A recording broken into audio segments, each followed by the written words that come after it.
Les vrais Tutsis qui se trouvent dans la diaspora, Tutsis rwandaise, partout au monde, ont fait des protestations contre le régime de Kigali. Suivez. À Kinshasa, on accepte les Tutsis refusent leurs frères. Suivez.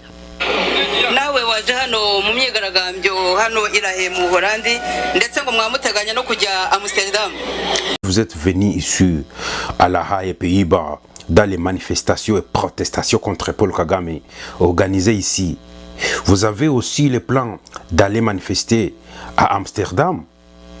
Une question qu'on pose à une maman qui se trouve aussi dans les manifestations, différentes manifestations des Tutsis aux Pays-Bas. Nous sommes à La Haye.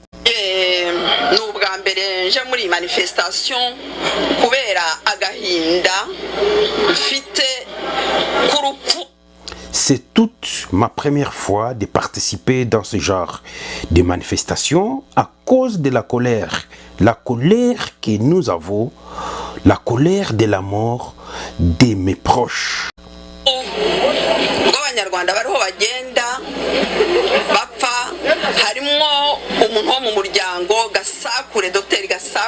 Et surtout la mort du docteur Gasakure,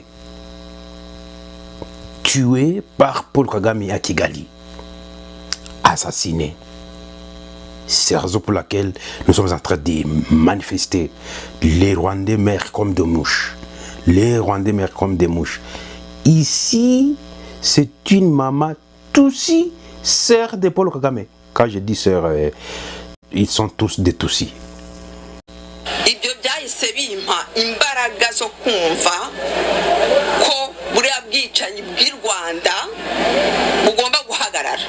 Ces genres de choses m'ont donné la force de dire que ce tuerie du Rwanda, conduite par Paul Kagame, doivent être stoppées.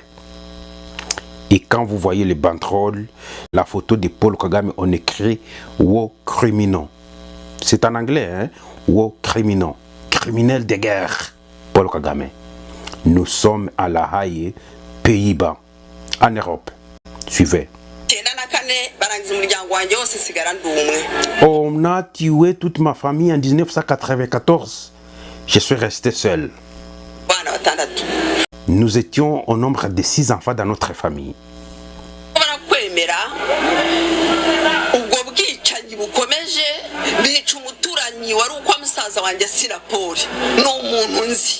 Nous ne pouvons pas accepter ce genre de tuerie continuer dans notre pays. Ils ont tué une personne que je connais très bien, Singapour, tout proche de moi. Je connais même son épouse.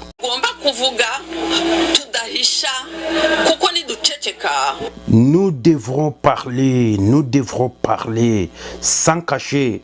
Nous devrons parler sans cacher. Car si nous cachions,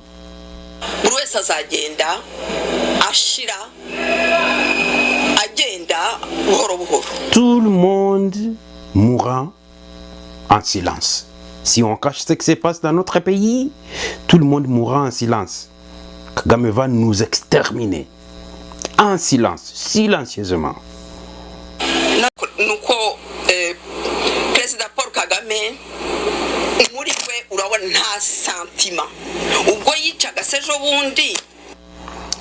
Le président Paul Kagame n'a pas de sentiment d'être un homme.